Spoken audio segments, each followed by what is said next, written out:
Ladies and gentlemen, members of the opposition, fellow members of the opposition, I'm here to propose the motion that this House would leave the EU.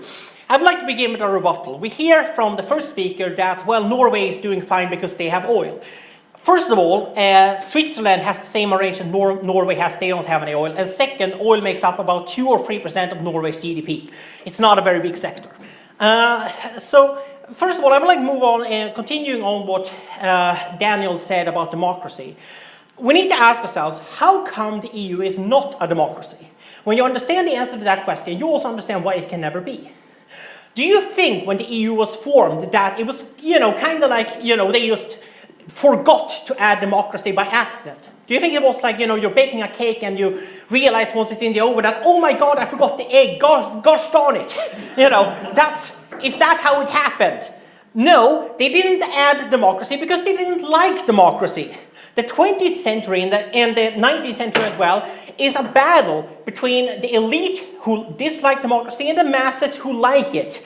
And after World War II, the elites of Europe, noting that people were sort of busy, staying alive, basically, formed a union with the explicit purpose of taking back some of the power they had lost in the last 50 years of democratization. No, thank you.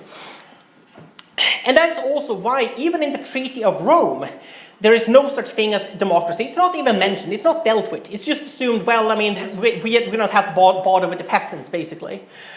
And as for those who think you can turn the tide, just understand that even in the first treaty that formed the EU, the Treaty of Rome, the EU was meant to be a superstate. It was meant to be an ever closer union. Jean Monnet, who was one of the key founders of the EU, talked about his dream of having a superstate and saying that nations are the cause of war, nations are the cause of depression, and so on and so forth.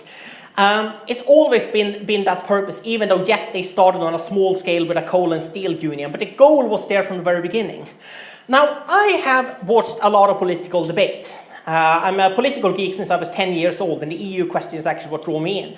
Ahead of the last election, I watched political TV debates between the Irish parties, I watched Swedish debates, I watched German debates with subtitles, you can find them on YouTube. I found something kind of interesting. They all say the same thing. Everyone goes in front of the electorate and talks about, we're going to make the EU more democratic, we're going to make the EU closer to the regular people, we're going to give regular people more power. And then the EU goes and gets larger and larger and larger for every electoral cycle. Because that's the point of the EU. That's literally the point. Yes? So tell me how, right, rural families benefiting from the common agricultural policy in Ireland, tell me how democratisation and the lack thereof, somehow affects them. Okay, I'll explain why. Ireland is a net contributor to the EU, meaning we contribute more to the subsidy you're talking about than we're getting out from it. So that's literally not a point here. We could keep it if we wanted to. Second of all, I'd like to talk about the Eurozone. Now, the first opposition speaker, he touched on that point that Ireland has all these great benefits of being in the EU. Well, okay, let me explain to you, first of all, some basic economics here. If you have a booming economy, you need to have high central bank interest rates in order to cool down the economy to keep bubbles from forming. If you have a depressed economy, you need low interest rates in order to boost the economy. Now, about 15 years ago, in 2002, Ireland's economy was booming. And despite the fact that the Irish economy was booming, the ECB, the European Central Bank, set interest rates low because the German economy was sluggish, and they can't set one interest rate for Ireland and one for Germany because we're all in the same central bank. So they were tending to the interest of the big countries whose economies were depressed and who needed low interest rates. As a consequence of this, the Irish economy got into a property bubble and overheated. And then, when that property bubble burst, the EU blamed us for it. And in exchange for some meager help, they took even more of our independence. John, yes? Are you seriously saying that the ECB caused the financial crisis? The ECB and the other central banks, through their interest rates policies, made easy cheap credit available.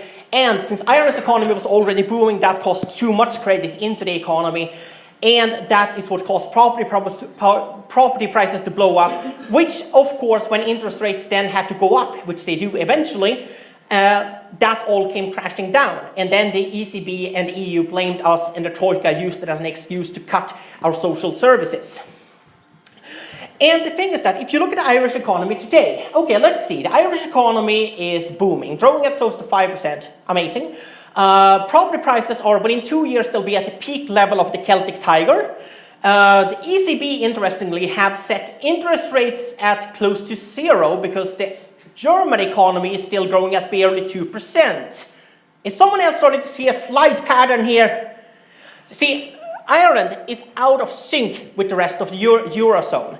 Ireland's economy is not booming and busting at the same rate as the rest of the Eurozone, and that's why we can't have the same currency as them. And as long as we do, we'll continue to have these booms and busts. And every time there is a bust, the EU will use it as an excuse to take even more of our sovereignty. Ladies and gentlemen, we can't change the fact that we're out of sync, because this is because we are trading more with the UK, with Canada, with the US, with the other Anglophone countries. We're not trading all that much with the Eurozone, and that's why our economy is not in step with them. Ladies and gentlemen, the EU is not democratic. The EU is on its way to be a superstate. There's nothing that can change that, because it's been the goal for 60 years and more. And as long as we are in the EU, we are going to have boom and bust cycles, and with every bust cycle, our sovereignty will decrease. The opposition says they want to have the 6 counties back and make us a nation once again, but their plan is making us a province in a superstate of Europe. And I can only tell you, Michael Collins and Patrick Pearse, they would be turning in their graves if they heard what you were saying here today. And with that, I beg you to propose the motion.